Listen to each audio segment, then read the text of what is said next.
section this week, Genesis 42 to 45, is long, but it is epic and full of tension. If you haven't read it, please stop the video and have a quick read at it. You don't have to get all the detail, just understand what's going on in it. Now, this section of the story is all about change and reconciliation. Being made friends again, being reunited. It's about how God changes his people and unites them together with him. Now, at the beginning of chapter 42, we learn that the famine has spread to Canaan. Joseph's family haven't got enough food to live. So they go to Egypt because they've heard that there's food there to buy. Now, the brothers end up in front of Joseph, but they don't recognise who he is. But Joseph does recognise them.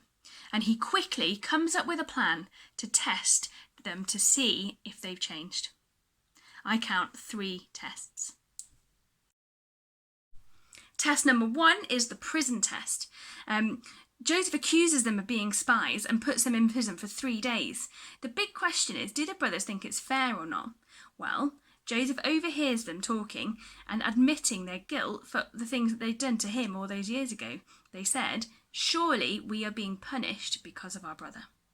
Now, have the brothers changed? Well, maybe.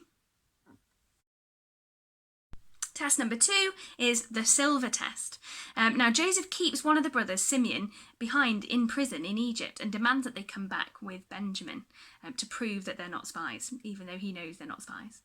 He puts the silver that they brought to pay for the grain back in their sacks with the grain.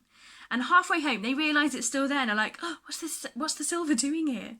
Now, back at home, their dad Jacob really doesn't want to let Benjamin go to Egypt. Since Joseph went, Benjamin's his new favourite.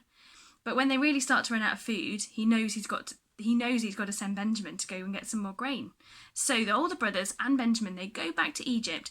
And here's what's interesting is that they take twice the amount of silver. They take the silver that had ended up back in their sacks back, and they also take more silver to pay for more grain. So have the brothers changed?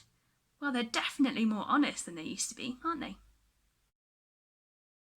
Now, test number 3 is the favouritism test. This is the big one. And it starts when they get back into Egypt over dinner. Back in Egypt, in Joseph's house, they get Simeon back and they try to return the silver, but Joseph says it's a gift from God and he invites them to dinner. At dinner, he seats them in age order, which is strange because how would he know? But he also gives Benjamin 5 times the amount of food that he gives everyone else. He sends them all on their way again, but Joseph has secretly put his own personal silver cup in Benjamin's sack. He then sends his men after them to accuse them of stealing the cup, which obviously he knows they haven't actually done, but the cup is found in Benjamin's sack. Now, Joseph's man says that Benjamin has to come back with him and be Joseph's slave as punishment. And here's where we see if the brothers have really changed or not. This is the big one. Benjamin was their dad's favourite, and it turned out he was Joseph's favourite, given all that food over dinner. And here was a way to get rid of him, just like they got rid of Joseph all those years ago. They could give him up to slavery, just like they had done to Joseph. But instead, they all go back to Egypt to face the consequences with Benjamin. Have the brothers changed? It really looks like they have. Now, all the brothers have changed, but actually we need to put the spotlight now on the brother Judah. Now, we missed out a crucial bit about Judah earlier.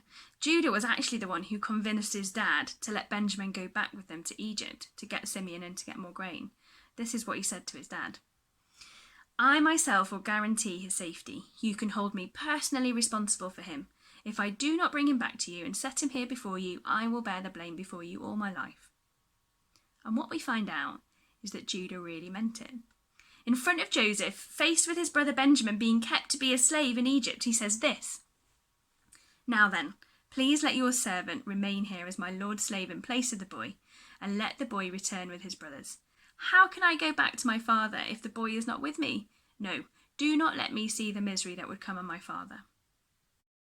Judah offers to trade places with Benjamin. This time, instead of plotting to get rid of the favourite son, Judah has compassion on his dad, even though he's got favourites, and willingly says he'll be the slave instead of Benjamin. Now, all the brothers seem to have changed, but the change in Judah is enormous. He was the man whose idea it was to sell Joseph. He's the one who had wicked sons. He's the one who was so hypocritical and demanded Tamar be killed, even though she was more righteous than him.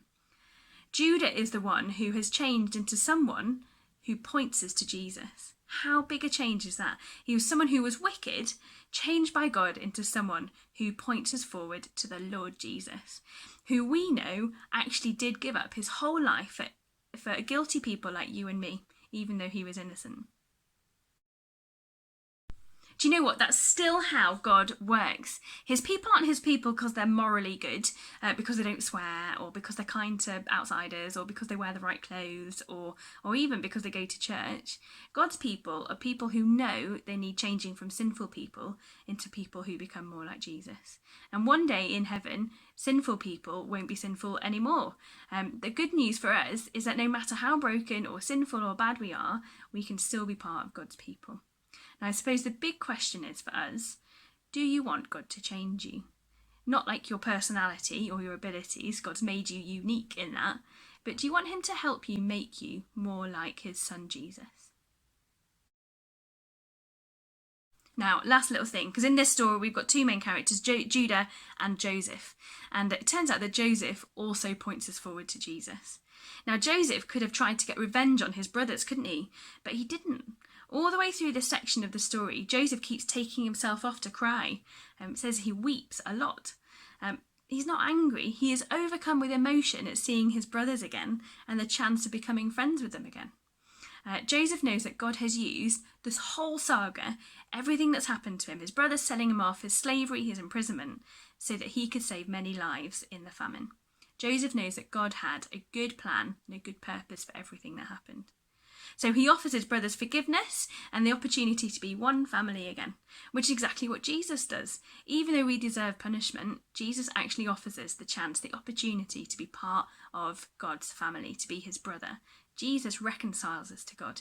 Jesus makes us friends with God again. Joseph shows us Jesus' kindness to want to save us, and Judah shows us exactly how Jesus saves us.